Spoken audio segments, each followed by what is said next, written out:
dikit naik. Aman Kak? Iya naik. Hop.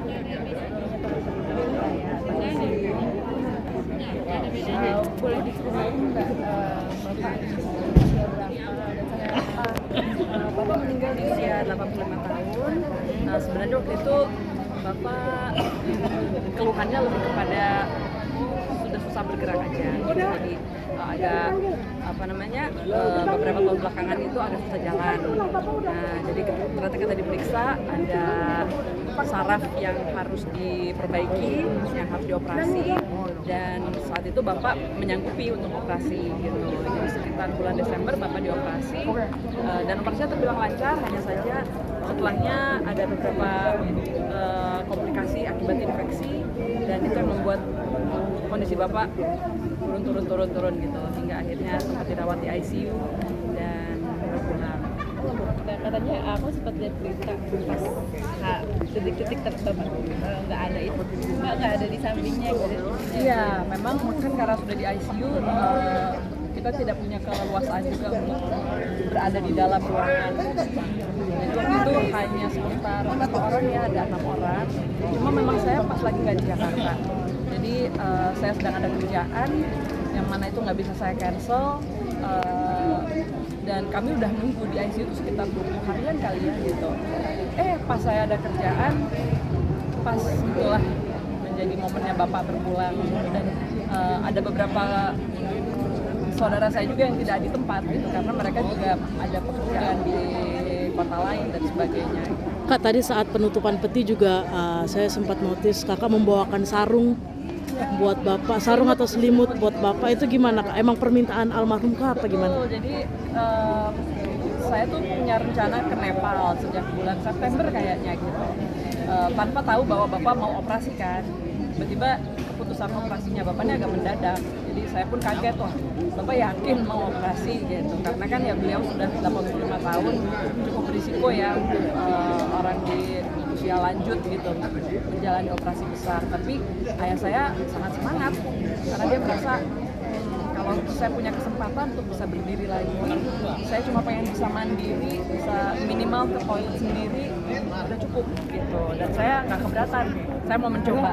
Dan Bapak saya itu daya juangnya memang besar banget, jadi ke dokter yang mengoperasinya pun dia bilang, dok saya pejuang, saya siap mati gitu. Jadi saya nggak takut.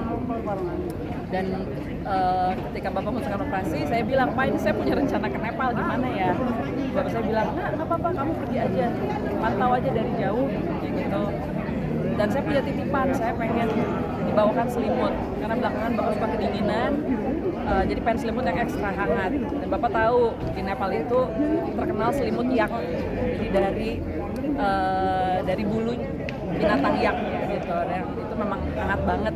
Jadi itulah yang saya bawakan. Pas saya lihat di Nepal juga, loh kok motifnya kayak ulos ya gitu. Saya pikir wah Bapak pasti suka nih. Jadi saya simpan. Ketika saya pulang dari Nepal, Bapak sudah kehilangan kesadaran. Jadi ya tidak sempat tahu bahwa selimut itu dibawakan, tapi saya yakin sih Bapak bisa mengetahui saya menepati janji untuk beliau.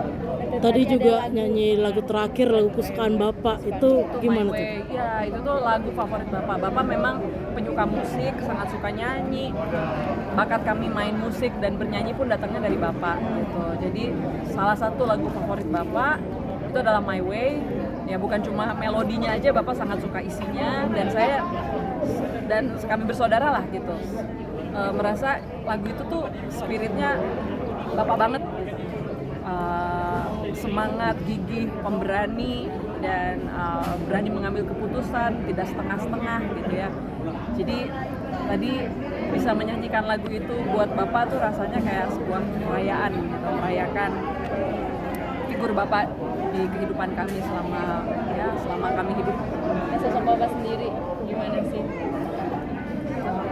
Saya belakangan makin kagum sih sama beliau, karena sekitar 4 tahun yang lalu Bapak itu menulis, dan itu sebenarnya saya yang ngusulin ke Bapak saya kan jago banget cerita. Jadi saya bilang, Bapak ini dia nulis supaya cerita-cerita Bapak itu gak hilang, ada yang inget gitu ya, minimal buat anak cucu.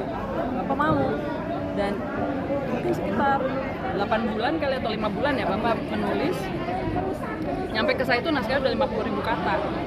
Jadi saya janji sama bapak, oke pak, pokoknya akan saya terbitkan, akan saya poles ulang gitu. Nah kebetulan sudah saya kerjakan sejak tahun ini. Sayangnya bapak ya tidak melihat hasil rampungnya. Beliau hanya mungkin sempat membaca sekitar sepertiga atau hampir setengah lah dari manuskrip yang saya tulis ulang buat beliau.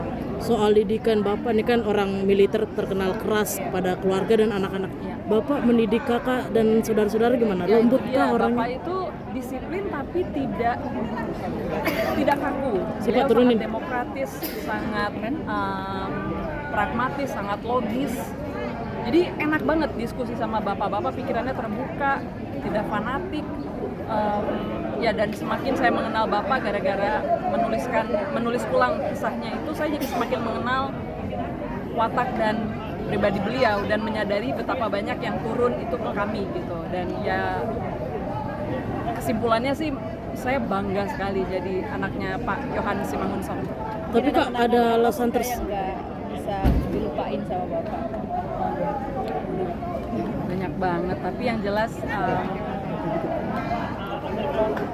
bapak itu sangat pintar, apa tuh istilahnya, handcraft ya.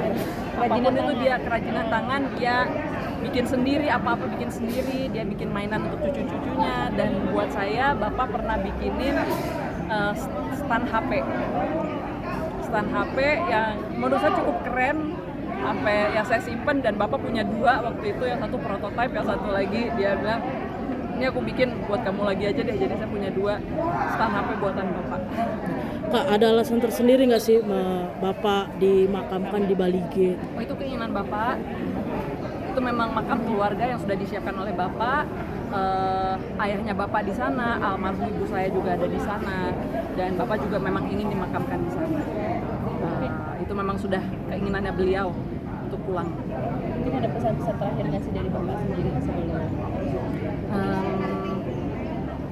Barangkali ya karena saya sedang menulis buku untuk beliau ya, jadi yang bapak titipkan adalah ya tulislah ulang sebaik yang kamu bisa, saya percaya sama kemampuan kamu gitu. Dan ini mungkin lebih kepada saya ke bapak ya gitu. Saya merasa sosok bapak ini sayang jika hanya diketahui oleh orang-orang terdekatnya saja gitu. Mudah-mudahan suatu hari nanti saya betul-betul bisa menunaikan, menerbitkan bukunya bapak supaya semakin banyak orang mengenal beliau. Mungkin terakhir kak, doa-doa kakak buat Bapak. Ya, Pak, udah lega sekarang ya, sudah tenang, silahkan kembali pulang, bertemu lagi dengan mama, bertemu lagi dengan opung, bertemu lagi dengan semua yang sudah mendahului kita. Bapak sekarang sudah bersama mereka. Jangan lupa terus bernyanyi, jangan lupa terus bermusik. Kami semua bangga jadi anak bapak, kami semua sayang bapak. Siap.